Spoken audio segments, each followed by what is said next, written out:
तो नमस्कार दोस्तों, तो आज की इस क्लास के अंदर हम लोग क्रिएट करने जा रहे हैं एक और न्यू प्रोजेक्ट। ओके, एक और न्यू प्रोजेक्ट क्रिएट करने जा रहे हैं। उसका नाम रहने वाला है basically YouTube hashtag header. Okay, YouTube hashtag header नामक हम लोग एक बेसिकली क्या करने चाहते हैं, एक वेब पेज क्रिएट करना चाहते हैं। देख सकते हैं यहाँ पे एक सुंदर सा और बहुत ही सिंपल वाला प्रोजेक्ट, जिसके अंदर आपको बहुत सारे कॉन्सेप्ट आपको सीखने को मिलेंगे। ओके, ये प्रोजेक्ट के अंदर बेसिकली हम लोग सिर्फ और सिर्फ HTML और CSS की मदद से इसको बनाएंगे। ओके, मैं आ चुका हूं अपने VS कोड के अंदर, और VS कोड के अंदर आने के बाद देख पा रहे होंगे मैंने full stack web development mastery course by using मस्टैक नाम का एक फोल्डर बनाया था भाई साहब। ओके, अब हम क्या करते हैं, यहाँ पे फुल स्टैक के अंदर आ जाते हैं और यहाँ पे न्यू फोल्डर क्रिएट करते हैं। ओके, और उसका नाम रखते हैं लेक्चर नंबर 38। ओके, और लेक्चर नंबर 38 के अंदर हम लोग क्या क्रिएट करने जा रहे हैं, यहाँ पे प्रोजेक्ट नंबर 15। ओके, तो मैंने क्या कर दिया, यहाँ पे लेक्चर 38 नाम का एक फोल्डर बनाया। ओके, लेक्चर 38, इसके अंदर हम लोग प्रोजेक्ट नंबर 15 करने जा रहे हैं,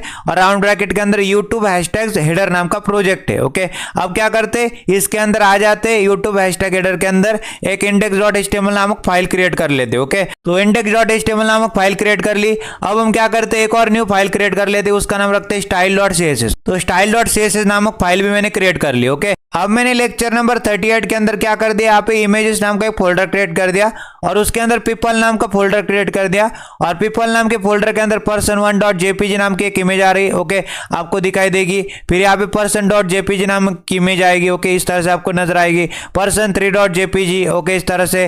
फिर हमारे पास person4.jpg। ओके, इस तरह से। फिर मेरे person5.jpg इस तरह से, person6.jpg इस तरह से। ओके, फिर मेरे पास person7.jpg इस तरह से। ओके, फिर मेरे पास एक और इमेज आएगी, उसका नाम है person8.jpg। ओके, अब यहाँ पे इमेजेस नाम के फोल्डर के अंदर यहाँ पे एक और इमेज है, उसका नाम है background.png। उसका भी हम लोग इस प्रोजेक्ट को क्रिएट करते समय हमको जरूरत पड़ेगी ना, इसलिए हमने यहाँ पे रख दिए। ओके, ये सारे के सारे इमेजेस आपको कहाँ पे मिलेगी, हमारे गिटहब के ऊपर। ओके, आपको डिस्क्रिप्शन में जाना है। ओके, लिंक के ऊपर क्लिक कर देना है, गिटहब प्रोफाइल के ऊपर जाना है। ओके, और वहां पे आपको क्या मिलेगा, पूरा कोड फ्रीली अवेलेबल होगा। ओके, अब हम स्टार्ट करते कोडिंग करना। ओके, तो यहाँ पे आ जाते, इसको Ctrl+V से खिसका देते। ओके, Ctrl+V से खिसका देंगे, और यहाँ पे सबसे पहले एक्सप्लेनेशन मार्क दबाएंगे। ओके, तो यहाँ पे सबसे पहले कहाँ पे चलेंगे, index.html के अंदर, और index.html के अंदर आने के बाद एक्सप्लेनेशन मार्क दबाया, एंटर प्रेस कर दिया। बॉयलर प्लेट कोड को जनरेट कर लिया मैंने, समझ में आता है आपको इस तरह से। अब यहाँ पे टाइटल भी बदलना पड़ेगा। ओके, टाइटल यहाँ पे रख देते। ओके, टाइटल क्या रखेंगे, यूट्यूब हैशटैग हेडर। ओके, अब मेरे पास जो style.css नामक फाइल है ना, उसको मैं अटैच यहाँ पे लिंक कराना चाहता हूँ HTML डॉक्यूमेंट के अंदर। ओके, तो यहाँ पे आ जाएंगे हेड एलिमेंट के अंदर, टाइटल के जस्ट नीचे लिंक करना चाहते हैं हम लोग, और किसको, CSS को। तो लिंक करना चाहते हैं CSS को। REL एट्रीब्यूट के अंदर रिलेशनशिप बता रहा है, स्टाइल शीट है बेसिकली। ये HRF एट्रीब्यूट के अंदर हाइपर लिंक बता रहा है, और यहाँ पे इस तरह से डॉट स्लैश मतलब करंट डायरेक्टरी की बात चल रही, और इसके अंदर style.css नामक फाइल है मेरे पास। ओके, इस तरह से। तो सबसे पहले क्या क्रिएट करते हैं, यहाँ पे देखते, तो क्या समझ में आता है सबसे पहले कैसे अप्रोच रहेगी। ओके, तो मेरी अप्रोच सिंपल सी रहेगी, मैं एक डिव एलिमेंट क्रिएट करूंगा। ओके, तो एक डिव एलिमेंट क्रिएट कर लेंगे, उसको क्लास दे देंगे हैशटैग हेडर नाम की। ओके, उसको कौन सी क्लास दे देंगे, हैशटैग हेडर नाम की क्लास दे देंगे। ओके, और हैशटैग हेडर को हम लोग स्टाइल कर लेंगे। समझ में आता है आपको इस तरह से। तो क्या बोला मैंने, एक डिव एलिमेंट क्रिएट करना है, कर लिया डिव एलिमेंट क्रिएट। ओके, तो डिव एलिमेंट क्रिएट करने के बाद इसके ओपनिंग टैग में निकल जाते, आ गए, और क्लास एट्रीब्यूट की मदद से क्लास देंगे, और कौन सी, हैशटैग हेडर नाम की क्लास देंगे। ओके, हैशटैग हेडर नाम की क्लास में यहाँ पे इस तरह से दे देता। ओके, अब डिव एलिमेंट जिसके ऊपर क्लास है हैशटैग हेडर, तो हैशटैग हेडर नाम की क्लास को मैं क्या कर लेता हूँ, कॉपी कर लेता हूँ। ओके, Ctrl+C किया, कॉपी किया, style.css के अंदर आया मैं, और कहानी लिखना स्टार्ट कर दिया। ओके, डॉट मतलब क्लास सेलेक्टर की चर्चा हो रही, क्लास का नाम हैशटैग हेडर है, कर्ली ब्रेसेस के अंदर चले जाएंगे। ओके, सबसे पहले क्या करते, जो हैशटैग हेडर आ रहा है, डिव एलिमेंट आ रहा है ना, ओके, बॉडी के अंदर, उसको क्या कर देते, यहाँ पे एक बैकग्राउंड कलर आ रहा है। ओके, तो एक बैकग्राउंड कलर दे देंगे, कौन सा आ रहा है भाई साहब, ब्लू आ रहा है। ओके, ब्लू बैकग्राउंड कलर देंगे। और नोट करने लायक बात क्या है, यहां से यहां तक एक इसको क्या मिल रही है, हाइट मिल रही है। ओके, वर्टिकल में क्या मिल रही है, इसको हाइट मिल रही है, तो हाइट भी दे देंगे। तो मैं यहाँ पे आता हूँ, कहानी लिखता हूँ, बैकग्राउंड कलर नाम की प्रॉपर्टी लिखी। ओके, बैकग्राउंड कलर नाम की प्रॉपर्टी लिखी, और बैकग्राउंड कलर क्या आ रहा है, ब्लू आ रहा है, और ब्लू का कौन सा वेरिएंट आ रहा है, तो मैं क्या करूंगा भाई साहब, यहाँ पे आ जाऊंगा। ओके, कलर जिला नामक एक्सटेंशन है, इसका यूज करेंगे, और यहाँ पे क्लिक कर देंगे, तो मेरे पास वो कलर आ जाएगा। ओके, तो बैकग्राउंड कलर नाम की प्रॉपर्टी लिखेंगे, और उसके अंदर ये वैल्यू मैंने डाल दी। ओके, हैशटैग मतलब हेक्स कोड की बातें हो रही, 06 मतलब रेड की बातें हो रही, 5F मतलब हमारी ग्रीन की बातें हो रही और D4 मतलब ब्लू की बातें हो रही। ओके, हेक्स कोड के अंदर मैंने ब्लूइश का, ओके, ब्लू यहाँ पे होता है एकदम टॉप में। ओके, और इसका ये वाला वेरिएंट मैंने उठा लिया। ओके, समझ में आ रहा है आपको इस तरह से। अब बैकग्राउंड कलर दे दिया मैंने। अब हम क्या करते हैं, हमारे जो HTML का डॉक्यूमेंट है इसके ऊपर, ओके, index.html इसके अंदर आता हूँ, ओपन विथ लाइव सर्वर कर लेता हूँ। तो मेरा जो HTML का डॉक्यूमेंट है 5500 पोर्ट के ऊपर खुल के रेडी हो चुका है। ओके, और यहाँ पे टाइटल भी आ रहा है टॉप में, यूट्यूब #Zeder नाम का। ओके, बट यहाँ पे नोट करने लायक बात है, आउटपुट क्यों नहीं आ रहा है। ओके, आउटपुट इसलिए नहीं आ रहा है क्योंकि इसके ऊपर कोई विड्थ और हाइट अप्लाई नहीं हुई। ओके, #Header मतलब क्या भाई साहब। ओके, कैसे दिखाई देगा, इसको विड्थ दोगे हाइट दोगे तभी तो दिखाई देगा।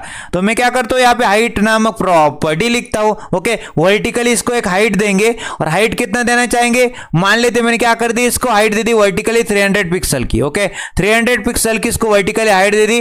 कंट्रोल किया और ब्राउजर के ऊपर आए तो देख पा रहे होंगे इसको इतनी हाइट मिल रही है वर्टिकली 300 पिक्सल की। ओके, तो मैं आपको बताना चाहता हूं भाई साहब, यहाँ पे बेसिकली मार्जिन आ रही है। ओके, यहाँ पे हमारे केस में मार्जिन आ रही है टॉप से, ओके, लेफ्ट से, राइट से।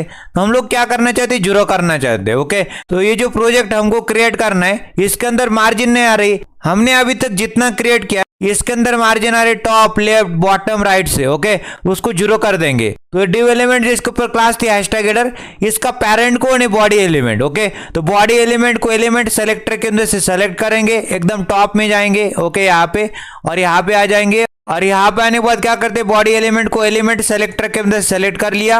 ओके, और मेरे को मार्जिन क्या कर दी, मार्जिन नाम की प्रॉपर्टी लिखी। ओके, और 0 नामक वैल्यू डालेंगे। उससे जो भी बाय डिफॉल्ट में मार्जिन आ रही बॉडी के अंदर उसको मैंने 0 कर दिया, तो गैप नहीं रहेगा। Okay, top bottom left right से।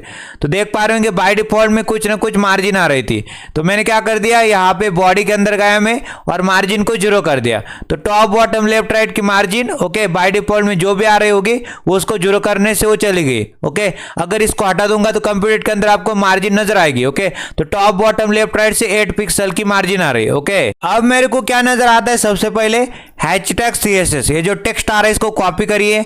बेसिकली ये हेडिंग होने वाली है। ओके, ये हेडिंग होने वाली, तो हम लोग हेडिंग ही क्रिएट करेंगे। तो यहाँ पे आ जाएंगे और हमारे index.html के अंदर आ चुका हूं मैं।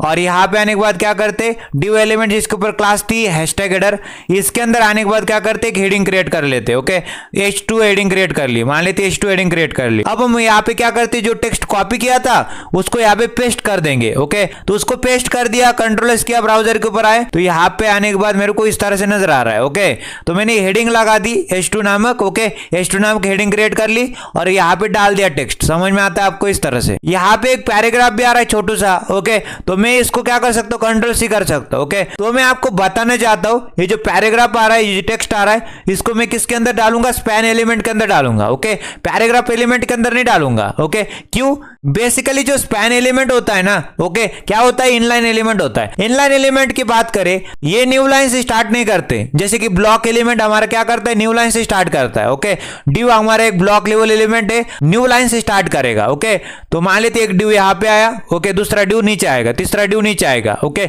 न्यू लाइन से स्टार्ट करता है। बट जो हमारा स्पैन टैग होता है, स्पैन एलिमेंट होता है, वो क्या करता है, एक ही लाइन के अंदर रहता है। ओके, उसकी कंटेंट की विड्थ के बराबर हो जाती है। ओके, मतलब उसकी जो विड्थ है कंटेंट की विड्थ के बराबर हो जाती है। ओके, समझ में आता है आपको इस तरह से। इसके अंदर हम लोग कस्टम विड्थ एंड हाइट नहीं दे पाते। ओके, अगर आपको इसके अंदर कस्टम विड्थ और हाइट देना है तो आपको क्या करना पड़ेगा, स्पैन एलिमेंट को इनलाइन ब्लॉक एलिमेंट बनाना पड़ेगा। कैसे बनाएंगे, डिस्प्ले नाम की प्रॉपर्टी लिखेंगे, इनलाइन ब्लॉक नाम की वैल्यू डालेंगे, तब जाके इनलाइन एलिमेंट क्या बन जाएगा, इनलाइन ब्लॉक एलिमेंट बन जाएगा। ओके, तो स्पैन एलिमेंट बनाते हैं यहाँ पे। ओके, एक स्पैन एलिमेंट बना देंगे इस तरह से, स्पैन एलिमेंट, और उसके अंदर कंटेंट को डाल देंगे। समझ में आता है आपको इस तरह से। कंट्रोल एस किया, ब्राउजर के ऊपर आए तो इस तरह से मेरे को नजर आ रहा है। ओके, अब मैं क्या करना चाहता हूं, ये जो टेक्स्ट है बेसिकली, ओके, यहाँ पे हेडिंग का, ओके, या फिर पैराग्राफ का, उसको व्हाइट करना चाहता हूं। ओके, अगर मेरे को टेक्स्ट का कलर व्हाइट करना है तो कलर नाम की प्रॉपर्टी का यूज करना पड़ेगा। तो डिव एलिमेंट जिसके ऊपर क्लास है #Header, उसको मैंने ऑलरेडी सेलेक्ट करके रखा था। ओके, तो मैं क्या बोलना चाहता हूँ भाईजान, ओके,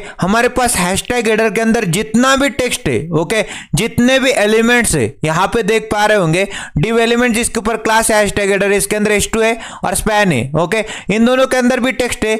तो मैं क्या करता हूँ, पेरेंट के ऊपर अगर मैंने पेरेंट के ऊपर कलर नाम की प्रॉपर्टी लिखी और व्हाइट नाम की वैल्यू डाल दी तो क्या करेगा चाइल्ड, ये जो चाइल्ड है h2 और स्पैन ये दोनों इनहेरिट करेंगे। इनहेरिट मतलब अगर मैं यहां पे डाल दूं तो इनके ऊपर भी चढ़ जाएगा क्या कलर। ओके तो मैं क्या करता हूं आपको दिखाता हूं प्रैक्टिकल कैसे वर्क करता है।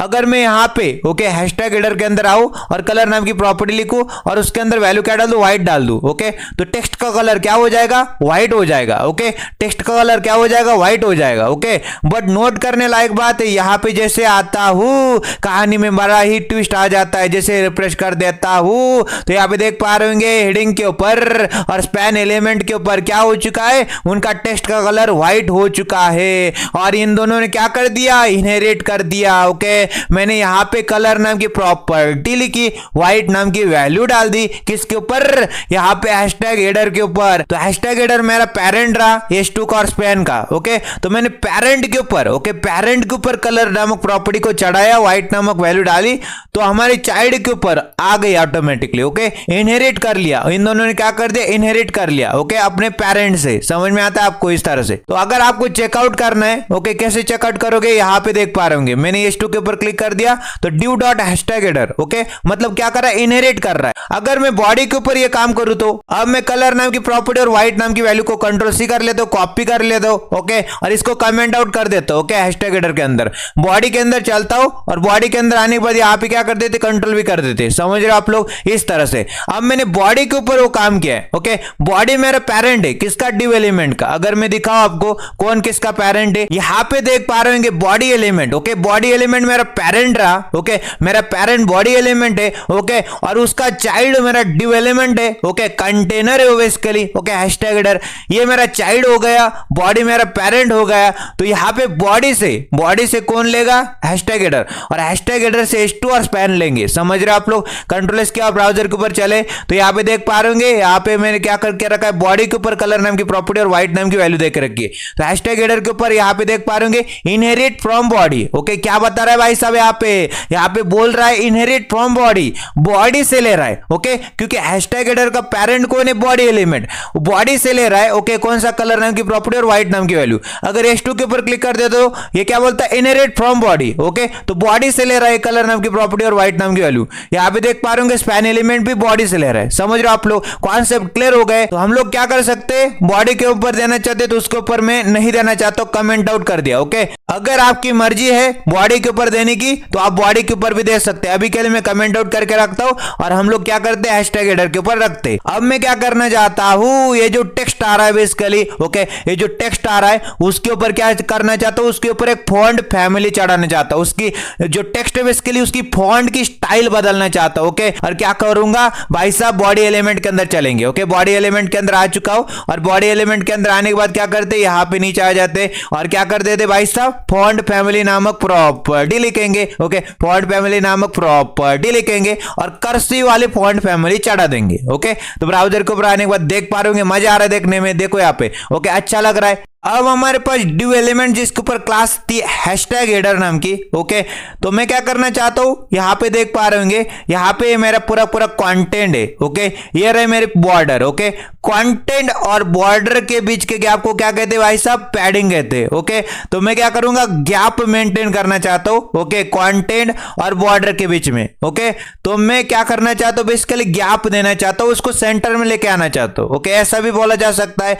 ये रहा मेरा div एलिमेंट जिसके ऊपर क्लास है हैशटैग हेडर, इसके अंदर ये रहा मेरा पूरा कंटेंट और ये रहे बॉर्डर। तो कंटेंट और बॉर्डर के बीच के गैप को पैडिंग कहते हैं और पैडिंग दूंगा मैं ताकि वो सेंटर में आ जाए। समझ रहे आप लोग। तो चारों के चारों दिशाओं से अगर मैंने पैडिंग दे दी तो कंटेंट ओके जो पूरा कंटेंट है ना वो सेंटर में आ जाएगा भाई साहब। ओके अगर मैं यहाँ पे पैडिंग लगा दूं तो ओके तो मजा आ जाएगा भाई साहब। तो मैं क्या करता हूँ, यहाँ पे पैडिंग नाम की प्रॉपर्टी लिखता हूँ। ओके पैडिंग नाम की प्रॉपर्टी लिखता हूँ और पैडिंग कितनी दे देता हूँ भाई साहब, 5 REM की। ओके 5 REM क्या होता है भाई साहब, कौन बताएगा मेरे को, कमेंट सेक्शन में जाना है।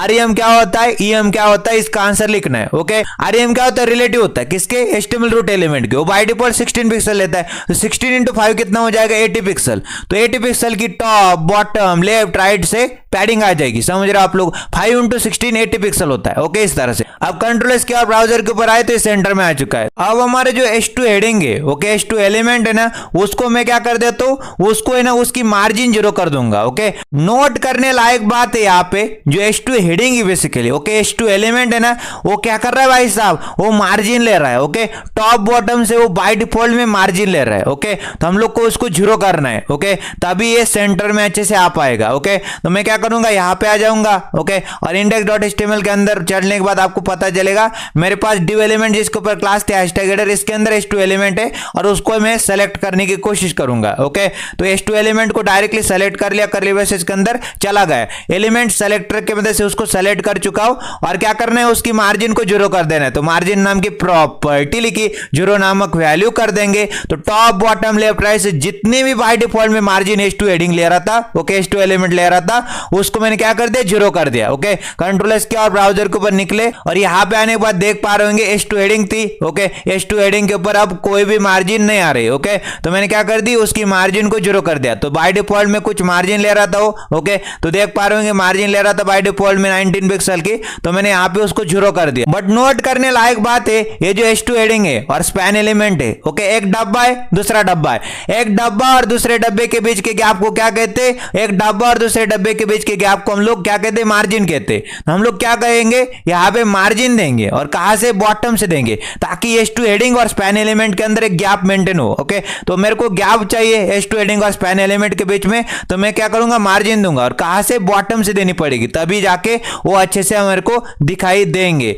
तो मैं क्या करूंगा, H2 एलिमेंट भाई साहब को क्या बोलूंगा, आप क्या करिए, मार्जिन दे दीजिए और बॉटम से देनी है तो मार्जिन बॉटम नाम की प्रॉपर्टी लिखेंगे, 1 rem नामक वैल्यू डालेंगे। तो 1 rem मतलब रूटियम, rem क्या होता है, रिलेटिव होता है किसके, HTML रूट एलिमेंट के, बाय डिफॉल्ट 16 पिक्सल, तो 1 into 16 पिक्सल 16 पिक्सल। तो कंप्यूटर के अंदर आपको नजर आ जाएगा बॉटम से मार्जिन आ चुकी 16 पिक्सल की, समझ रहे आप लोग इस तरह से। अब मैं क्या करता हूं, div एलिमेंट जिसके ऊपर क्लास थे हैशटैग हेडर, इसके ऊपर मैंने पैडिंग देके रखी है ना। ओके, थोड़ी सी ज्यादा लग रही, ओके, थोड़ी सी कम करके देखते हैं। ओके, तो मैं क्या करता हूं, यहाँ पे 4 rem दे देता हूं। ओके, 4 rem मतलब 4 रूटियम। rem क्या होता है, रिलेटिव होता है HTML रूट एलिमेंट को, बाय डिफॉल्ट 16 पिक्सल लेता है HTML का रूट एलिमेंट, तो 16 into 4 64 पिक्सल की टॉप बॉटम लेफ्ट राइट से पैडिंग लेगा। तो यहाँ पे आने के बाद देख पा रहे होंगे कंप्यूटर के अंदर जाने के बाद, ओके, तो पैडिंग आ चुकी है और कितने की, 64 पिक्सल की आ चुकी है। ओके, कंटेंट और बॉर्डर के बीच की गैप को पैडिंग कहते हैं, 64 पिक्सल की आ रही है। ओके, अब मैं क्या करना चाहता हूँ, यहाँ पे एक बैकग्राउंड में एक इमेज लगाना चाहता हूँ। ओके, अब हम यहाँ पे क्या करने वाले, बैकग्राउंड इमेज को लगाने वाले। ओके, तो यहाँ पे अगर बैकग्राउंड इमेज को लगाना है तो बैकग्राउंड इमेज नाम की प्रॉपर्टी होती है। ओके, बैकग्राउंड इमेज नाम की प्रॉपर्टी होती है और बैकग्राउंड इमेज को हमको URL देना पड़ता है। तो यहाँ पे लिखेंगे URL और राउंड ब्रैकेट। ओके, URL क्या है, बेसिकली CSS के अंदर एक फंक्शन है। ओके, क्या एक फंक्शन है और राउंड ब्रैकेट के अंदर चलने के बाद मेरे को क्या करना पड़ेगा, कोट्स डालने पड़ेंगे। ओके, कोट्स डाल दिए और यहाँ पे डॉट स्लैश मतलब करंट डायरेक्टरी और करंट डायरेक्टरी के अंदर इमेजेस नाम का फोल्डर और उसके अंदर background.png नाम की इमेज। ओके, इस तरह से। तो सबसे पहले यहाँ पे देख पा रहे होंगे ये जो इमेज है, ओके, ये क्या कर रही, रिपीट कर रही, क्या कर रही, रिपीट कर रही। ओके, तो रिपीट हमको नहीं चाहिए, तो मैं क्या करूंगा, यहाँ पे आ जाऊंगा और यहाँ पे जो इमेज बेसिकली रिपीट कर रही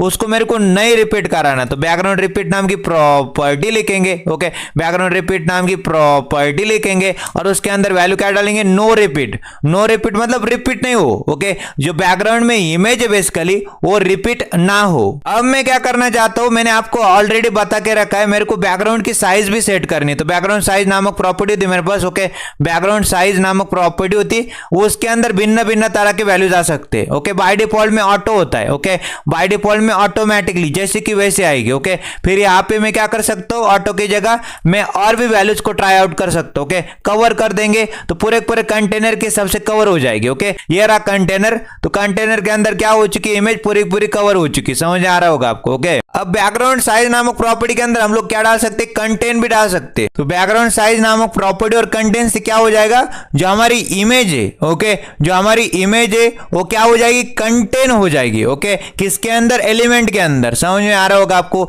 इमेज हम लोग क्या करना चाहते हैं, इमेज को स्केल करना चाहते हैं। ओके, इमेज तो स्केल हो जाएगी बट यहाँ पे वो अंदर फिट भी हो जाएगी, एलिमेंट के अंदर वो फिट हो जाएगी। ओके, वो क्या हो जाएगी, एलिमेंट के अंदर फिट हो जाएगी और हम लोग क्या नहीं करना चाहते उसको, ओके, क्रॉप नहीं करना चाहते, स्केल करना चाहते और उसको फिट करना चाहते एलिमेंट के अंदर। ओके, अब हम बैकग्राउंड की पोजीशनिंग, ओके, बैकग्राउंड की पोजीशनिंग कैसे कर सकते हैं उसकी बात करते हैं। ओके, जैसे मैंने बैकग्राउंड साइज नामक प्रॉपर्टी को आपको समझाया, ओके, उसी प्रकार से हमारे पास बैकग्राउंड पोजीशन नाम की प्रॉपर्टी होती है। ओके, उसकी डिस्कशन स्टार्ट करते हैं। ओके, तो यहाँ पे आ जाते हैं और बैकग्राउंड पोजीशन नाम की प्रॉपर्टी के लिखते हैं। ओके, यहाँ पे क्या लिखेंगे, background position. Okay, background position नाम की प्रॉपर्टी लिखी और उसके अंदर भी भिन्न भिन्न तरह के वैल्यूज आ सकते हैं मेरे पास। ओके, जैसे कि मेरे पास वैल्यूज आ सकते हैं left right, okay, top bottom centre, okay, इस तरह से। तो मान लेते बैकग्राउंड पोजीशन नाम की प्रॉपर्टी लिखी और लेफ्ट टॉप नाम की मैंने क्या कर दी, लेफ्ट और टॉप नाम की वैल्यू डाल दी। ओके, उससे क्या हो जाएगा, बेसिकली लेफ्ट और टॉप कॉर्नर से क्या रहेगा, पोजीशन रहेगा। ओके, अब मैं आपको बताता हूं क्या करते हैं, बैकग्राउंड पोजीशन नाम की प्रॉपर्टी लिखते हैं, 100% वैल्यू डाल के दिखाता हूं। ओके, 100% डाल के दिखाता हूं। तो बैकग्राउंड पोजीशन नाम की प्रॉपर्टी लिखी, 100% इसकी वैल्यू डालेंगे तो हॉरिजॉन्टल पोजीशन इसकी क्या हो जाएगी, 100% हो जाएगी और वर्टिकल वाली पोजीशन क्या हो जाएगी, 100% हो जाएगी। और किसके हिसाब से खेलेगा अपने आप को, किसके हिसाब से, अपने पेरेंट के हिसाब से। तो एलिमेंट के एकदम किनारे से मैंने क्या कर दिया, इसको सटा दिया। ओके, तो मैंने क्या कर दिया, यहाँ पे बैकग्राउंड पोजीशन नाम की प्रॉपर्टी लिखे 100% इसकी वैल्यू कर दी। तो हॉरिजॉन्टल पोजीशन मैंने 100% कर दी और वर्टिकल वाली सेंटर कर दी। तो यहाँ पे हमारा जो एलिमेंट था उसके एकदम लास्ट में, ओके, एकदम किनारे के ऊपर चला गया। समझ में आता है आपको, इस तरह से 100% यहाँ पे क्या कर देते, इसको कमेंट आउट कर देते और उसके नीचे आ जाते और बैकग्राउंड पोजीशन एक्स करेंगे। ओके, तो बैकग्राउंड पोजीशन एक्स नाम की प्रॉपर्टी लिखेंगे और 100% इसकी वैल्यू करेंगे। ओके, बैकग्राउंड पोजीशन एक्स का मतलब समझ गए आप लोग, हॉरिजॉन्टल पोजीशन। क्या पोजीशन, हॉरिजॉन्टल में आपकी बैकग्राउंड की पोजीशन, मतलब बैकग्राउंड इमेज की पोजीशन क्या होनी चाहिए, हॉरिजॉन्टली आपके एलिमेंट से आपकी जो बैकग्राउंड इमेज है कितनी दूर होनी चाहिए। ओके, अगर मैं 100% करूंगा तो एकदम एंडिंग में, ओके, एकदम हमारे जो एलिमेंट है उसके एंडिंग में आ जाएगा। कौन आ जाएगा, बैकग्राउंड इमेज आ जाएगा। ओके, एकदम एंडिंग में सटा हुआ रहेगा, एकदम किनारे पे आ जाएगा। समझ में आता है। अगर मैं बैकग्राउंड पोजीशन एक्स कर दूं और 100% कर दूं तब जाके, अगर 0% कर देंगे हमारा जो एलिमेंट है उसके एकदम स्टार्टिंग में आ जाएगा। समझ में आता है, एकदम स्टार्टिंग में, एकदम बिगिनिंग में आ जाएगा। ओके, अगर मैं क्या करूं, बैकग्राउंड पोजीशन वाई नामक प्रॉपर्टी लिखूं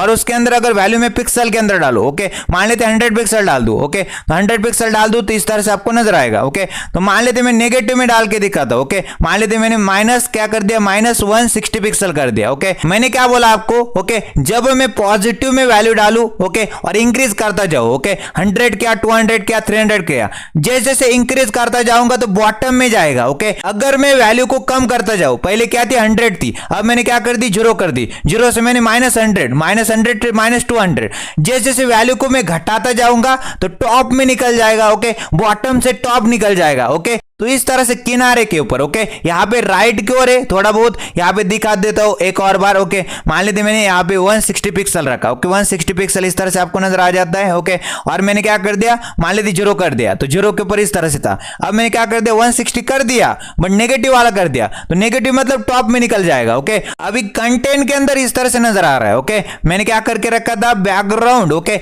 जो बैकग्राउंड की यहाँ पे देखो, बैकग्राउंड की साइज क्या करके रखी थी, कंटेंट। तो कंटेंट से क्या कर गया, वो स्केल कर गया। ओके, स्केल तो कर गया, क्रॉप नहीं हुआ। ओके, पूरा पूरा क्वांटिटी हमको नजर आ रहा था। ओके, और एस्पेक्ट रेशियो को उसने मेंटेन किया था। ओके, यहाँ पे सिंपल सी बात है, बैकग्राउंड साइज कंटेंट कर दिया, इसको देख लिया। अब मैं क्या करूंगा, बैकग्राउंड साइज नामक प्रॉपर्टी का फिर से इस्तेमाल करता हूं। ओके, बैकग्राउंड साइज नामक प्रॉपर्टी और कवर नाम की वैल्यू कर देता हूं। ओके, तो एलिमेंट को, ओके, एलिमेंट के अंदर पूरी पूरी कवर करने की कोशिश करेंगे हम लोग। ओके, ये भी सही नहीं लग रहा है तो यहाँ पे क्या कर सकते हैं हम लोग, पिक्सल के अंदर वैल्यू डाल सकते हैं। ओके, मैंने आपको बोल के रखा है पिक्सल के अंदर भी आप वैल्यू डाल सकते हैं भाई साहब। तो ये भी मेरा काम नहीं किया तो मैंने क्या कर दिया, बैकग्राउंड साइज नामक प्रॉपर्टी के अंदर क्या करके रखा है, मान लेते 260 पिक्सल कर दिया। ओके, 260 पिक्सल की इसको बैकग्राउंड की साइज कर दी। ओके, तो देखो जो बैकग्राउंड है, ओके, जो बैकग्राउंड इमेज है उसकी साइज क्या हो गई, 260 पिक्सल हो गई। ओके, इस तरह से। अब जो हेडिंग है बेसिकली बड़ी छोटी सी आ रही और यहां पे देख रहे बड़ी आ रही, तो मैं क्या करता हूं, सबसे पहले इसको क्या कर देंगे, H2 की जगह हम लोग H1 कर सकते हैं। तो यहां पे आ जाएंगे वापस से और हमारे पास क्या थी, इंडेक्स डॉट एचटीएमएल के अंदर यहाँ पे हेडिंग थी। ओके, तो h2 की जगह मैं क्या कर देता हूँ, यहाँ पे h2 की जगह h1 कर देता हूँ। ओके, और यहाँ पे भी h1 कर देता हूँ। ओके, अगर मैंने यहाँ पे h1 किया तो यहाँ पे स्टाइल डॉट css के अंदर आने के बाद मैं क्या करूंगा, यहाँ पे भी h1 करूंगा। तो यहाँ पे भी h1 करूंगा तो h1 के ऊपर मार्जिन आ जाएगी टॉप बॉटम लेफ्ट राइट से 0। ओके, और मार्जिन बॉटम 1 आरएम, मतलब आरएम रिलेटिव होता है HTML रूट एलिमेंट के बाय डिफॉल्ट 16 पिक्सल, तो 16 पिक्सल बॉटम से मार्जिन आ जाएगी। समझ में आता है? मार्जिन क्या होती है, बॉर्डर के आउटसाइड वाली गैप को मार्जिन कहते हैं। बॉटम से मार्जिन आ जाएगी 16 पिक्सल की। समझ में आता है? एक डब्बा है दूसरा डब्बा है, दोनों के बीच की गैप को मार्जिन कहते हैं। मार्जिन आ जाएगी बॉटम से 16 पिक्सल। अब सही लग रहा है? ओके, अच्छा लग रहा है बिल्कुल। ओके, अब मजा आ रहा है देखने में। ओके, अब मेरा जो टेक्स्ट है बेसिकली ये वाला हेडिंग के अंदर, ओके, उसकी साइज थोड़ी सी इंक्रीज करनी है। ओके, उसकी टेक्स्ट की साइज को मेरे को इंक्रीज करना है। तो मैं यहाँ पे आ जाऊंगा। मैं यहाँ पे आने के बाद फॉन्ट साइज नामक प्रॉपर्टी का इस्तेमाल करूंगा और टेक्स्ट की साइज में क्या कर दूंगा, इंक्रीज करा के कितना करना चाहेंगे। और टेक्स्ट की साइज मैंने क्या कर दी, 2 rem कर दी। ऐसा क्यों हो रहा है, ऐसा क्यों हो रहा है भाई साहब? यहाँ पे बाय डिफॉल्ट में दे दो। ओके, बाय डिफॉल्ट में 2em रखी है। ओके, 2em भी यहाँ पे em मतलब अपने पेरेंट से रिलेटिव, और पेरेंट यहाँ पे div एलिमेंट, उसको कुछ नहीं दिया। बाय डिफॉल्ट में वो लेगा 16 पिक्सल, 2 into 16 पिक्सल 32 पिक्सल, और मैंने यहाँ पे दे के रखी 2 rem, और rem relative HTML root element की, वो भी by default 16 pixel. 2 into 16 pixel मतलब 32 पिक्सल, ये भी 32 पिक्सल, वो भी 32 पिक्सल। तो काम यहाँ पे सेम हो रहा है। ओके, तो इसको इंक्रीज करना पड़ेगा भाई साहब। तो फॉन्ट साइज नामक प्रॉपर्टी लिखेंगे, 4 rem कर देते। ओके, अब जाके इंक्रीज होगा। 4 rem मतलब rem रिलेटिव होता है HTML रूट एलिमेंट के, bye default 16 pixel, 4 into 16 pixel मतलब यहाँ पे कितना हो जाएगा, 64 पिक्सल की इसकी टेक्स्ट की साइज हो जाएगी। समझ में आता है? अब जाके कंपेयर करो। ओके, अब मजा आएगा देखने में। ओके, तो फॉन्ट साइज नामक प्रॉपर्टी लिखी, 4 rem इसकी वैल्यू कर देंगे, तो टेक्स्ट की साइज इंक्रीज करके 4 into 16 पिक्सल, क्योंकि rem रिलेटिव होता है HTML रूट एलिमेंट का और बाय डिफॉल्ट 16 पिक्सल लेता है। तो यहाँ पे क्या हो जाएगी, 4 into 16 पिक्सल, 64 पिक्सल की इसकी फॉन्ट की साइज, मतलब आपका जो टेक्स्ट है उसकी साइज हो जाएगी। ओके, समझ में आता है? अब आपके कॉन्सेप्ट एकदम क्लियर होते हुए नजर आ रहे हैं। ओके, अब कंपेयर करो, अब मजा आ रहा है देखने में। ओके, अब मैं क्या करता हूं, यहाँ पे वापस आ जाता हूं और हमारा जो स्पैन एलिमेंट है, ओके, जो स्पैन एलिमेंट है उसको भी सेलेक्ट कर लेते हैं। ओके, तो डिव एलिमेंट जिसके ऊपर क्लास थे हैशटैग हेडर, इसके अंदर जो स्पैन एलिमेंट है उसको सेलेक्ट कर दे। ओके, तो यहाँ पे आ जाएंगे और एलिमेंट सेलेक्टर की मदद से स्पैन एलिमेंट को सेलेक्ट कर चुका हूं, करली ब्रेसेस के अंदर आ चुका हूं, और उसकी टेक्स्ट की साइज इंक्रीज करनी है, तो मतलब फॉन्ट साइज यहाँ पे यूज होगा। तो फॉन्ट साइज नामक प्रॉपर्टी लिखेंगे। ओके, फॉन्ट साइज नामक प्रॉपर्टी लिखेंगे, काम नहीं कर रहा मतलब यहाँ पे लिखना पड़ेगा font size. Okay, font size नामक प्रॉपर्टी लिखी और फॉन्ट साइज कितनी कर देंगे भाई साहब, 2 rem की कर देंगे। ओके, 2 rem मतलब 2 रूट एम, rem रिलेटिव होता है HTML रूट एलिमेंट के, और वो बाय डिफॉल्ट 16 पिक्सल लेता है HTML का रूट एलिमेंट। तो 2 into 16 पिक्सल मतलब इसकी 32 पिक्सल इसकी टेक्स्ट की साइज हो जाएगी। तो देखो यहाँ पे अच्छा लग रहा है। ओके, मजा आ रहा है देखने में। तो हमने ये भी काम कर लिया। ओके, मैं आपसे क्वेश्चन पूछता हूँ। ओके, तो मान लेते मैंने क्या कर दिया, डिव एलिमेंट के बाहर गया। ओके, ये डिव एलिमेंट यहाँ पे खत्म हुआ, उसका एक स्पैन एलिमेंट क्रिएट कर लिया मैंने। ओके, एक स्पैन एलिमेंट क्रिएट कर लिया और स्पैन एलिमेंट के अंदर डाल दिया MBS coding. Okay, MBS coding mastery courses. Okay, यहाँ पे क्या डाल दिया, एमबीएस कोडिंग मास्टरी कोर्सेज। यहाँ पे मास्टरी भी लिखना पड़ेगा। ओके, तो हमारा ब्रांड भी हो मास्टरी कोर्सेज। ओके, तो एमबीएस कोडिंग मास्टरी कोर्सेज डाल दिया मैंने स्पैन एलिमेंट के अंदर। तब जाके क्या हो जाएगा, अब मेरे को बोलो, ये भी स्पैन सेलेक्ट, ये भी स्पैन सेलेक्ट, इसको भी स्टाइल, इसको भी स्टाइल। अगर ऐसे ही करते रहोगे और बड़े प्रोजेक्ट के ऊपर काम करोगे, वो भी कंपनी में काम करोगे, तो मान लेते एकदम बड़ी वेबसाइट है। ओके, तो आपकी वेबसाइट का पूरा पूरा स्ट्रक्चर ही, लेआउट ही खराब हो जाएगा। ओके, तो आपने कर दिया स्पैन को सेलेक्ट, और मेरे वेब पेज के अंदर, मेरे वेबसाइट के अंदर जितने भी स्पैन थे सबके ऊपर स्टाइल अप्लाई हो जाएगी। अगर आप ऐसा लिखोगे तो मेरे वेबसाइट के अंदर जितने भी स्पैन एलिमेंट है उनके ऊपर फॉन्ट साइज चढ़ जाएगी। ओके, मान लेते मैंने क्या कर दिया, H1 थी। ओके, ऐसा लिखना शायद सही नहीं रहेगा, बट मैंने क्या कर दिया, यहाँ पे H1 लिखा। ओके, यहाँ पे भी H1 क्रिएट कर लिया और यहाँ पे बोल दिया भाई साहब एमबीएस कोडिंग। ओके, यहाँ पे क्या बोल दिया, एमबीएस कोडिंग बोल दिया। ओके, अब क्या होगा, यहाँ पे देखो हमारे वेब पेज के अंदर, हमारे वेबसाइट के अंदर, ओके, हमारे वेबसाइट के अंदर जितने भी H1 एलिमेंट है उनके ऊपर ये प्रॉपर्टीज अप्लाई होंगी। ओके, हमारे वेबसाइट के अंदर, हमारे वेब पेज के अंदर जितने भी स्पैन एलिमेंट है उनके ऊपर ये प्रॉपर्टीज अप्लाई होंगी। ऐसा करना बिल्कुल अच्छी वाली प्रैक्टिस नहीं। अच्छी वाली प्रैक्टिस क्या है, सेलेक्टर, डिसेंडेंट सेलेक्टर के यूज करो। ओके, कॉन्सेप्ट क्या कहता है, डिव एलिमेंट के अंदर, ओके, डिव एलिमेंट के अंदर जिसके ऊपर क्लास है हैशटैग हेडर, इसके अंदर जो H1 वाला एलिमेंट है उसको सेलेक्ट करो। ओके, डिव एलिमेंट के अंदर जिसके ऊपर क्लास है हैशटैग हेडर, इसके अंदर जो स्पैन वाला एलिमेंट है उसको सेलेक्ट करो। तो हम लोग को क्या करना पड़ेगा, डिव एलिमेंट जिसके ऊपर क्लास है हैशटैग हेडर, इसको क्या करिए, कॉपी करिए। तो इसको कंट्रोल सी किया, कॉपी किया, स्टाइल डॉट सीएसएस के अंदर आया और यहां पे हम लोग क्या लिखेंगे भाई साहब, h1 के आगे आएंगे, डॉट मतलब क्लास सेलेक्टर की चर्चा हो रही है, क्लास का नाम हैशटैग हेडर है, हैशटैग हेडर। तो हैशटैग हेडर के अंदर ओके, हैशटैग हेडर के अंदर जो h1 वाला एलिमेंट है ना भाई साहब, उसको मार्जिन दे दीजिए ओके, उसकी जो बाय डिफॉल्ट वाली मार्जिन है उसको टॉप बॉटम लेफ्ट राइट से 0 कर दीजिए और मार्जिन दे दीजिए बॉटम से 16 पिक्सल मतलब 1 rm की। हैशटैग हेडर के अंदर जो h1 एलिमेंट है उसके जो टेक्स्ट है उसको साइज, उसकी जो साइज है उसको इंक्रीज करा दे 4 rm मतलब 64 पिक्सल की करा दे ओके। और हमारे पास यहाँ पे भी उसी प्रकार से यहाँ पे भी डिसेंडेंट सेलेक्टर ओके, तो यहाँ पे डॉट मतलब क्लास सेलेक्टर की चर्चा हो रही, क्लास का नाम हैशटैग हेडर है, हैशटैग हेडर के अंदर जो स्पैन वाला एलिमेंट है उसकी टेक्स्ट की साइज क्या कर दो 2 rm, 2 rm मतलब रिलेटिव एचटीएमएल रूट एलिमेंट को वाइड पर 16 पिक्सल, 2 × 16 पिक्सल मतलब 32 पिक्सल की इसकी टेक्स्ट की साइज हो जाए। तो ये देखिए यहाँ पे मैंने जो बोला है वही यहाँ पे हुआ है, तो इसको मैं कमेंट आउट करके रख रहा हूं ओके, ताकि आपको यूज हो ओके। जब आप इसको देखो तो दिमाग में तुरंत क्लिक हो जाना चाहिए आपके कि इस तरह से काम किया जाता है ओके। अब हम क्या कर देते, इमेज को ऐड करना स्टार्ट करते हैं ओके। यहाँ पे हम लोग इमेज को ऐड करना चाहेंगे ओके, तो इमेज को कैसे ऐड करेंगे, यहाँ पे चले जाएंगे index.html के अंदर और div एलिमेंट जिसके ऊपर क्लास थे हैशटैग हेडर, इसके अंदर आता हूं मैं और यहाँ पे आने के बाद क्या करते भाई साहब, यहाँ पे आने के बाद img एलिमेंट होता है ओके, img एलिमेंट इमेज लगाने के लिए, तो img एलिमेंट लिखा okay. img element inline element होता है, या फिर इनलाइन ब्लॉक होता है, या फिर ब्लॉक एलिमेंट होता है। कमेंट सेक्शन में जाना है ओके और तुरंत इसका आंसर टाइप करना है ओके। अब मैंने img एलिमेंट के अंदर आना है और src एट्रीब्यूट के अंदर इमेज का सोर्स बताना है, तो डॉट स्लैश मतलब करंट डायरेक्टरी की बात हो रही, इमेजेस नाम के फोल्डर के अंदर, पीपल नाम के फोल्डर के अंदर मेरे पास क्या है बेसिकली, मैं लगाना चाहूंगा बेसिकली ये जो 4 5 6 7 ओके, जानबूझकर मैं 4 5 6 7 इमेजेस को रखना चाहूंगा ओके, क्योंकि जो 1 2 3 इमेज है और 8 वाली इमेज है वो अच्छे से काम नहीं करेगी, तो मैं क्या करूंगा जानबूझकर person4.jpg लिखूंगा और अल्ट एट्रीब्यूट के अंदर क्या डाल देते, अल्ट एट्रीब्यूट के अंदर आ जाते और पर्सन नाम का टेक्स्ट डाल देते ओके। पर्सन नाम का टेक्स्ट मैंने डाल दिया, समझ में आता है। तो देख लीजिए ये इमेज आ चुकी है ओके, बड़ी इमेज आ रही। अगर आपको इसकी हाइट ओके, हाइट और विड्थ देखनी है तो मैंने आपको यहाँ पे दिखाना है ओके, लेक्चर नंबर 38 के अंदर इमेजेस नाम के फोल्डर के अंदर, पीपल नाम के फोल्डर के अंदर person4.jpg ओके, इसी को देखना चाहता हूं मैं। और यहाँ पे दिख रहा होगा आपको नीचे होल इमेज और उसके आगे क्या लिखा है 640 इंटू 639, ये इसकी क्या हो गई विड्थ इंटू हाइट ओके। इसको बोला जाता है intrinsic width okay, intrinsic size बोला जा सकता है। हम लोग को क्या करना पड़ेगा, इस इमेज को अच्छे से स्टाइल करना पड़ेगा, तब जाके कैसा हो जाएगा। हम लोग क्या चाहते हैं बेसिकली, इमेज इस तरह से छोटी हो जाए ओके, राउंडेड हो जाए, यहाँ पे इस तरह से हम लोग को बनाना है। तो div एलिमेंट जिसके ऊपर क्लास है हैशटैग हेडर, इसके अंदर जो img एलिमेंट है ओके, इसकी मैं बातें कर रहा हूं। और यहाँ पे क्या करेंगे, डॉट मतलब क्लास सेलेक्टर की चर्चा हो रही है, हैशटैग हेडर नाम की क्लास है, इसके अंदर जो img एलिमेंट है उसको मैंने सेलेक्ट कर लिया ओके।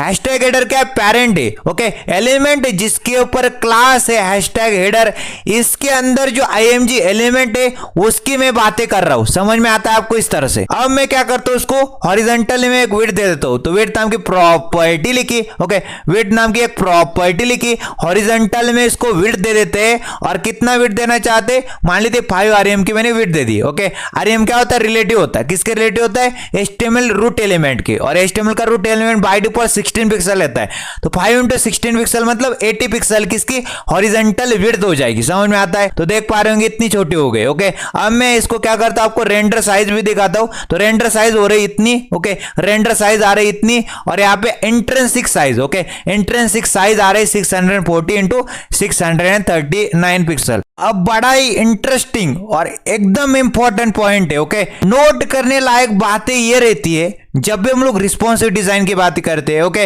और हम लोग को मान लेते मेरे को कोई भी इमेज को क्या करना है, विड्थ में नहीं दी थी ओके, विड्थ में नहीं दी थी।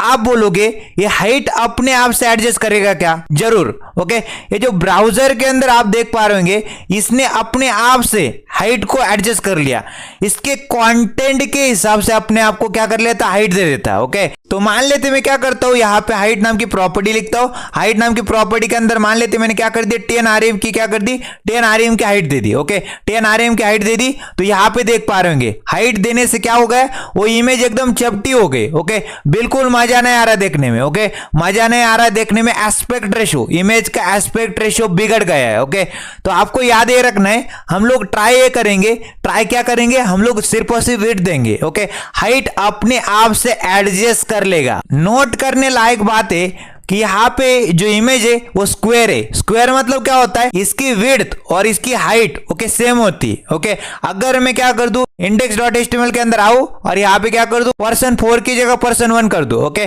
पर्सन 1 कर दिया तो ये स्क्वायर इमेज नहीं है। ओके, ये रेक्टेंगुलर इमेज है। ओके, यहाँ पे इसकी मान लेते हाइट है। ओके, हाइट यहाँ पे ज्यादा है और विड्थ इसकी कम है। तो मैंने जानबूझकर क्या किया है, जानबूझकर मैंने पर्सन 4 से लेके पर्सन 7 तक की इमेज को मैं ऐड करना चाहता हूं। ओके, तो आपको मैं बताना चाहता हूं ये इमेज का स्क्वायर है, तो हम लोग जानबूझकर स्क्वायर इमेज को लगाना चाहते और हम लोग ऐसा करना चाहते, राउंडेड बनाना चाहते।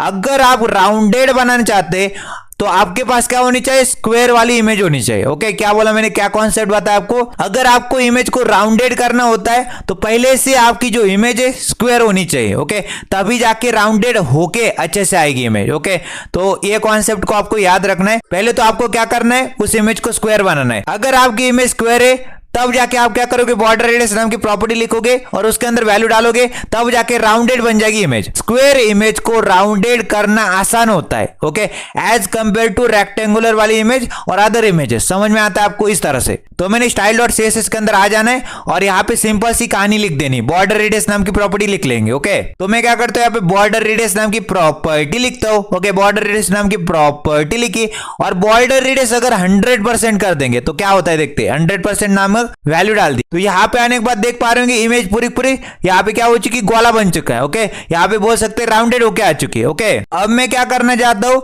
ये जो बेसिकली इमेज है ओके, उसके ऊपर क्या कर देते, एक बॉर्डर चढ़ा देते। ओके, उसके ऊपर एक बॉर्डर को चढ़ा देते, तो यहाँ पे आ जाते ओके IMG के अंदर और क्या कर देते, बॉर्डर नामक प्रॉपर्टी लिखेंगे। ओके, बॉर्डर नामक प्रॉपर्टी लिखेंगे और 5 पिक्सल बॉर्डर का मोटापा रखेंगे, 5 पिक्सल बॉर्डर की विड्थ रखेंगे, सॉलिड बॉर्डर का स्टाइल रखेंगे और कलर बॉर्डर का व्हाइट रखेंगे। समझ में आता है। तो देख पा रहे होंगे यहाँ पे जो इमेज थी उसके कॉर्नर तो बॉर्डर रेडियस की मदद से 50% करने से या फिर 100% करने से राउंडेड हो गए। उसके ऊपर एक बॉर्डर भी चढ़ा दी, 5 पिक्सल मोटापा रखा है बॉर्डर का, सॉलिड बॉर्डर की स्टाइल रखी। ओके, और कलर बॉर्डर के ऊपर व्हाइट चढ़ा दिया, मोटापा मतलब विड्थ। ओके, इस तरह से। अब मैं क्या करता हूँ, यहाँ पे और भी इमेजेस ऐड करता हूँ। ओके, अब कॉपी पेस्ट का खेल खेलते हैं। index.html के अंदर आया और यहाँ पे क्या कर लेना है, इसको कॉपी कर लेना है। Ctrl+C किया, कॉपी कर लिया और कॉपी करने के बाद नीचे आ चुके और यहाँ पे कंट्रोल भी किया और यहाँ पे %5 कर देना है। ओके, %5.jpg कर देना है। ओके, अल्ट एट्रीब्यूट के अंदर टेक्स्ट नहीं बदलते और यहाँ पे भी कंट्रोल भी कर दिया,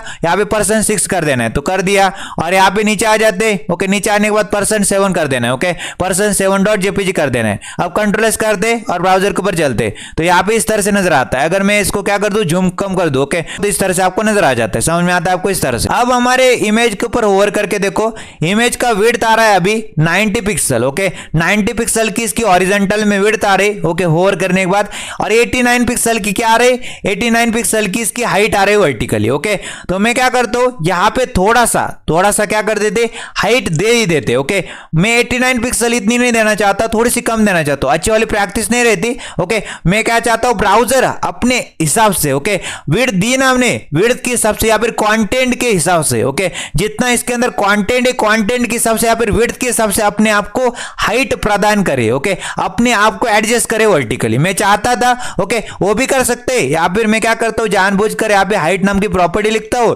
और 5 rm की क्या करता हूं, तो इसको हाइट दे देता हूं वर्टिकली। ओके, तो हाइट मैंने दे दी 5 rm मतलब 5 × 16 पिक्सल मतलब 80 पिक्सल की इसको वर्टिकल में हाइट मिलने वाली। तो देख पा रहे होंगे यहाँ पे होवर करने के बाद यहाँ पे इसकी विड्थ ओके, इसकी हॉरिजॉन्टल में विड्थ आ रही 90 पिक्सल और यहाँ पे हाइट इसकी हो चुकी है, यहाँ पे मैंने देख के रखी हाइट ओके कितनी 5 rm मतलब 5 × 16 पिक्सल मतलब 80 पिक्सल की हो चुकी वर्टिकल वाले हाइट। अब मेरे को क्या पता चलता है, यहाँ पे आता हूं तो मेरे को क्या करना है, इसको सेंटर में लाना है। ओके, मतलब मेरे को क्या करना है, वर्टिकली इसको अलाइन कर देना है है मिडल में, ओके। वर्टिकली क्या करना है, इसको अलाइन करना है मिडल में, ओके, ताकि ये जो टेक्स्ट है और जो इमेजेस है एक लाइन में आए। अगर लेफ्ट हैंड साइड के ऊपर टेक्स्ट आ रहा है तो राइट हैंड साइड के ऊपर क्या आनी चाहिए, इमेजेस आनी चाहिए। तो मैं यहाँ पे आ जाऊंगा, ओके, हैशटैग हेडर के अंदर जो IMG एलिमेंट है, ओके, उसको मैं सेलेक्ट कर चुका हूं और मेरे पास एक प्रॉपर्टी थी वर्टिकल अलाइन नाम की। अगर मैंने वर्टिकल अलाइन नाम की प्रॉपर्टी के अंदर मिडल नाम की वैल्यू डाल दी तो मेरी जो इमेजेस है और जो मेरा टेक्स्ट है, ओके, वर्टिकली अलाइन हो जाएगा मिडल में, ओके।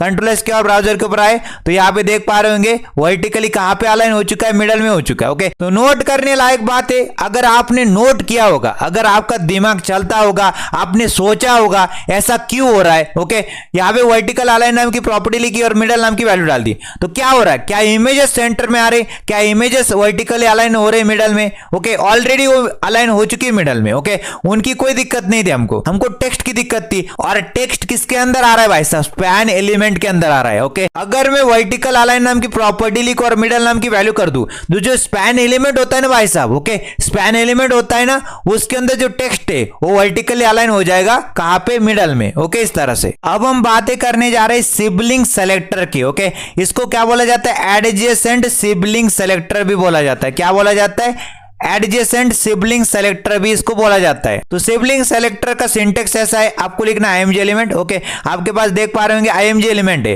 और सारे के सारे सिबलिंग्स है, ओके, भाई भाई है। यहाँ पे IMG प्लस लिखूंगा, IMG लिखूंगा, ओके। उससे क्या बन जाएगा बेसिकली, ये दोनों दोनों प्लस का मतलब है सिबलिंग्स, ओके। ये IMG और ये IMG दोनों भाई भाई, ओके। एडजेसेंट है, ओके, एडजेसेंट सिबलिंग्स है, ओके, एडजेसेंट भाई भाई है, ओके। और यहाँ पे देखो ये IMG, ओके, एडजेसेंट सिबलिंग और ये IMG और ये IMG एडजेसेंट सिबलिंग्स है। मान लेते मेरे पास IMG 1 था और IMG 2 था तो IMG 1 का एडजेसेंट सिबलिंग क्या है, IMG 2 है। मान लेते मेरे पास IMG 2 था और IMG 3 था तो IMG 2 का एडजेसेंट सिबलिंग IMG 3 है। तो मान लेते मेरे पास IMG 3 था और IMG 4 था तो IMG 3 का एडजेसेंट सिबलिंग कौन है, IMG 4 है। समझ में आता है। तो मैं क्या करना चाहता हूं, एडजेसेंट सिबलिंग्स है उनके ऊपर एक मार्जिन दे दूंगा, ओके। तो मैं क्या करता हूं, यहाँ पे आ जाता हूं और मार्जिन नाम की प्रॉपर्टी लिखता हूं, ओके, और मार्जिन देना चाहता हूं लेफ्ट से, ओके। लेफ्ट से मैं गैप देना चाहता हूं, मेरी जो बॉर्डर होती उसकी आउटसाइड में क्या करना चाहता हूं, गैप देना चाहता हूं। मान लेते 1 पिक्सल की, ओके। तो 1 पिक्सल की मार्जिन आ जाएगी। कंट्रोल एस करते ब्राउजर के ऊपर आते तो यहाँ पे देख पा रहे हैं 1 पिक्सल की मार्जिन आ चुकी है। तो मार्जिन बढ़ाने से क्या हो जा रहे, दूर दूर जा रहे, ओके, दूर दूर जा रहे। अगर मार्जिन को घटा देंगे तो, ओके, मान लेते मैंने मार्जिन को घटा दिया, ओके, मान लेते 1 पिक्सल कर दिया, वो भी नेगेटिव में। अगर मैंने मार्जिन 2 पिक्सल कर दिया नेगेटिव में, मान लेते मार्जिन 3 पिक्सल कर दिया नेगेटिव में, 4 पिक्सल कर दिया नेगेटिव में, 5 पिक्सल कर दिया नेगेटिव में। अगर मैं 6 पिक्सल कर दूं नेगेटिव में, मान लेते 10 पिक्सल कर दिया नेगेटिव में, ओके, इस तरह से। अगर मैंने यहाँ पे 20 पिक्सल कर दिया नेगेटिव में, इस तरह से, ओके। तो लगभग मेरे को 20 पिक्सल के आसपास देनी है तो वो भी नेगेटिव में देनी है। और यहाँ पे आने के बाद क्या कर देंगे, मान लेते मैंने यहाँ पे 1 REM दे दिया, ओके, 1 REM इसकी मार्जिन लेफ्ट कर दी, वो भी नेगेटिव में कर दी। नेगेटिव में क्यों कर रहा हूं, ताकि वो ओवरलैप हो जाए, ओके, एक डब्बे के ऊपर दूसरा डब्बा चढ़ जाए, ओके। अब देख पा रहे होंगे यहाँ पे, ओके, यहाँ पे देखो, यहाँ पे मार्जिन लेफ्ट के अंदर मैंने -1 REM कर दिया, ओके। कंप्यूटर के अंदर चलोगे तो आपको नजर आ जाएगी। तो यहाँ पे गैप कम हो रहा है 16 पिक्सल से, ओके। मार्जिन क्या होती है, बॉर्डर के आउटसाइड वाले गैप को मार्जिन कहते हैं। मैंने कम कर दी तो यहाँ पे देख पा रहे होंगे ये जो डब्बा है, ओके, पहले वाले डब्बे को हाथ भी नहीं लगाया, ओके, पहले वाले डब्बे को कोई फर्क नहीं पड़ा, ओके, वो वैसे का वैसा रहा। बट जो सेकंड वाला डब्बा है, थर्ड वाला डब्बा है और फोर्थ वाला डब्बा, यहाँ पे देख पा रहे होंगे, यहाँ पे हमने वो अचीव कर लिया, जो चाहते हम लोग वो अचीव हो चुका है, ओके। मतलब यहाँ पे देख पा रहे होंगे फोर्थ वाला जो डब्बा है उसके नीचे आ रहा है थर्ड वाला डब्बा, ओके, थर्ड वाले डब्बे के नीचे आ रहा है सेकंड वाला डब्बा और सेकंड वाले डब्बे के नीचे आ रहा है फर्स्ट वाला डब्बा। कैसे किया, एडजेसेंट सिबलिंग सेलेक्टर क्या बोलता है ये बेसिकली। तो फर्स्ट वाले को छोड़ दिया, सेकंड वाले को -16 पिक्सल मार्जिन दे दी तो लेफ्ट की ओर निकल गया, मार्जिन लेफ्ट के अंदर -16 पिक्सल दे दिया तो लेफ्ट की ओर निकल गया। फिर मैंने क्या कर दिया, सेकंड वाले की कहानी खत्म और थर्ड वाले को मार्जिन दे दी। और कौन सी मार्जिन, लेफ्ट वाली। तो यहाँ पे वो कहां पे निकल जाएगा, वो निकल जाएगा लेफ्ट की ओर। तो लेफ्ट में ऑलरेडी यहाँ पे कौन था, लेफ्ट में ऑलरेडी सेकंड वाला था तो सेकंड वाले के ऊपर चढ़ जाएगा, ओके, क्योंकि मैंने मार्जिन दे दी लेफ्ट से -16 पिक्सल, मतलब उसके ऊपर चढ़ चुका है, ओके। फिर मैंने यहाँ पे थर्ड वाले की कहानी खत्म की, ओके। फिर मैंने क्या कर दिया, फोर्थ वाले के ऊपर आया। फोर्थ वाले के ऊपर आने के बाद क्या कर दिया, फोर्थ वाले भाई साहब को मैंने क्या कर दिया, मार्जिन लेफ्ट दे दी, कितने की, -1 आ रही है, मतलब 16 पिक्सल, नेगेटिव में 16 पिक्सल। तो थर्ड वाले डब्बे के ऊपर, ओके, जो थर्ड वाला डब्बा है उसके ऊपर फोर्थ वाला डब्बा चढ़ चुका है, क्योंकि मैंने नेगेटिव में मार्जिन दे दी ना। तो नेगेटिव में मार्जिन दे दोगे तो यहाँ पे थर्ड वाले डब्बे के थर्ड वाले डब्बे के ऊपर कौन चढ़ेगा, फोर्थ वाला डब्बा। ओके, तो अगर आपने यहां तक वीडियो देखा है तो कृपया करके क्या कर सकते, इस वीडियो को लाइक कर सकते, ज्यादा से ज्यादा इस वीडियो को आपके दोस्तों के साथ शेयर कर सकते और एक प्यारी सी कमेंट सेक्शन में जाके लिख सकते, एक समरी नोट लिख सकते कि क्या आपने सीखा इस वीडियो से। ओके, तो अगर आपको ये वीडियो पसंद आ रहा है तो आप क्या कर सकते, इस वीडियो को लाइक शेयर एंड कमेंट कर सकते। अब हम मिलेंगे इसी तरह के नए वीडियो के अंदर, तब तक के लिए नमस्ते एंड गुड बाय।